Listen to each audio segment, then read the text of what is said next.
The e-car phenomena have developed quickly. Driven by U.S. and European government mandates, car companies quickly acquiesced and shifted all development resources to e-cars. Just like that, they consigned the internal combustion engine to the trash heap of history. But wait, how about the consumer? The typical Tesla customer makes at least $250,000. How about the average Joe? What if he cannot afford the $10,000 premium for an e-car?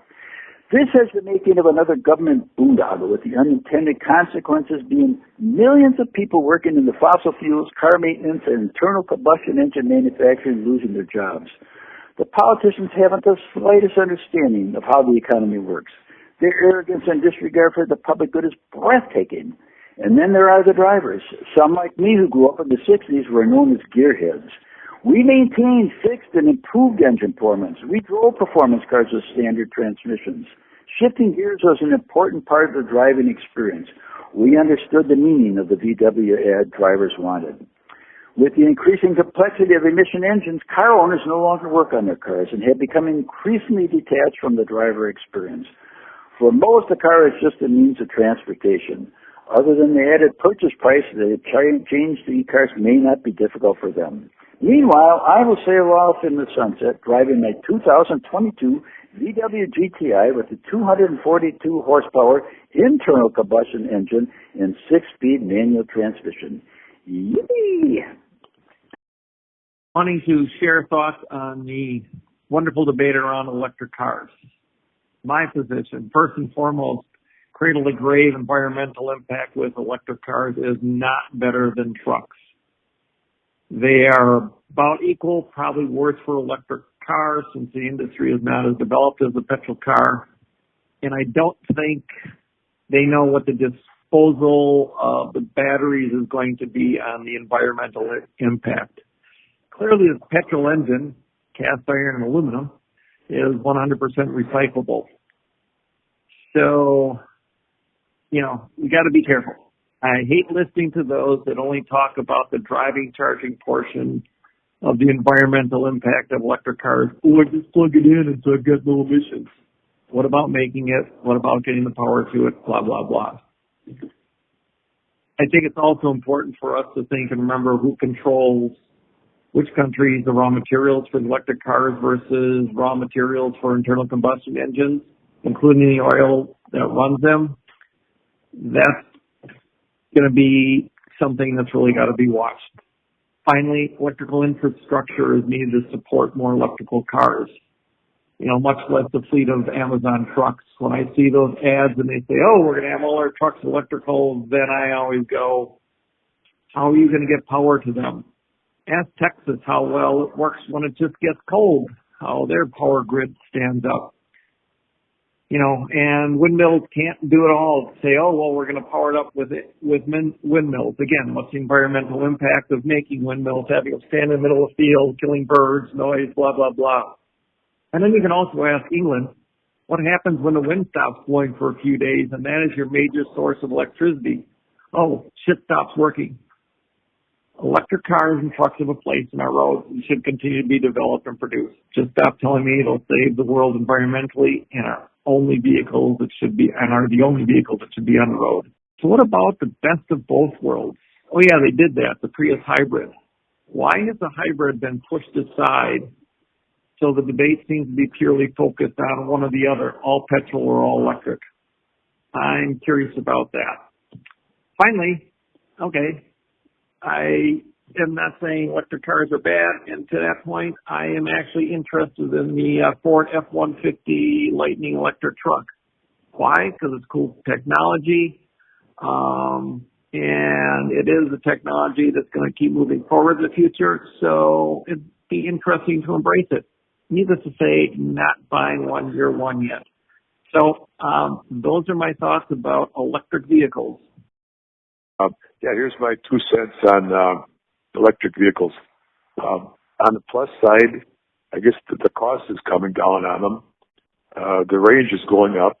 That's a good thing. Performance models are available, like the model Tesla Plaid. That's a nice one.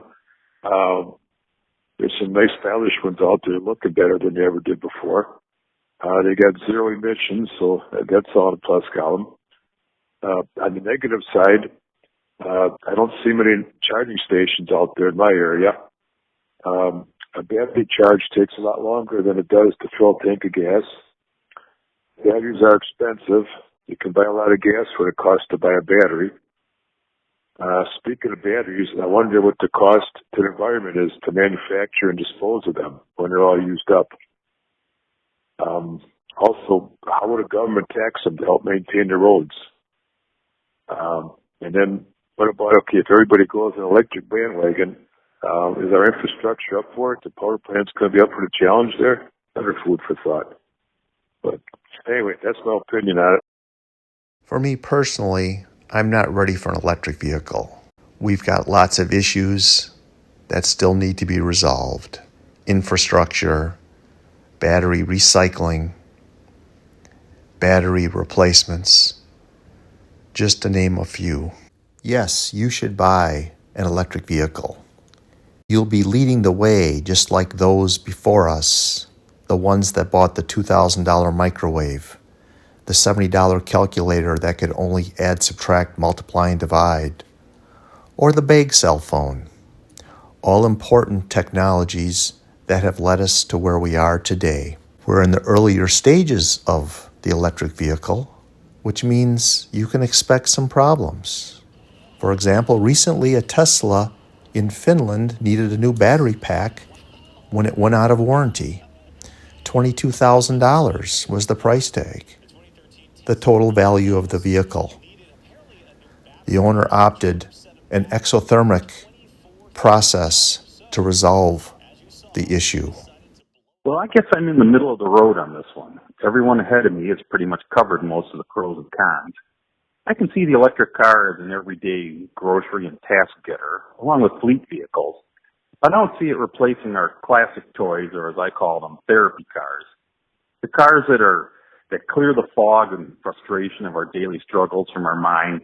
The cars that were absorbing the smells of old leather and a slightly rich exhaust, along with the sounds of that same exhaust, as we work our way through the gears on a proper manual gearbox.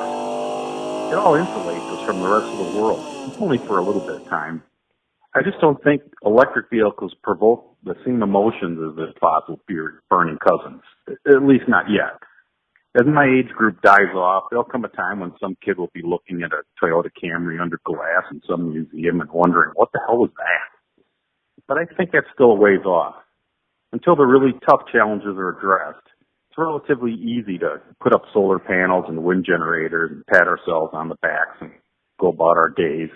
Until we can upgrade our infrastructure to where we can get that power that's produced in, say, Arizona to Chicago in the dead of winter reliably and consistently, along with charging stations, well, I'm afraid it's just all eye candy that makes us feel better. And again, that's the tough nut to crack, as those whose income from the way things are now are not going to roll over easy. At the same time, if stirred to react, I think the classic and collector car community could rise up and rival the power and the numbers of the NRA. I guess we'll see. Like so many subjects that are connected politically, all they really have to do is follow the money. Good, bad, or otherwise, that will tell us how this is all going to play out.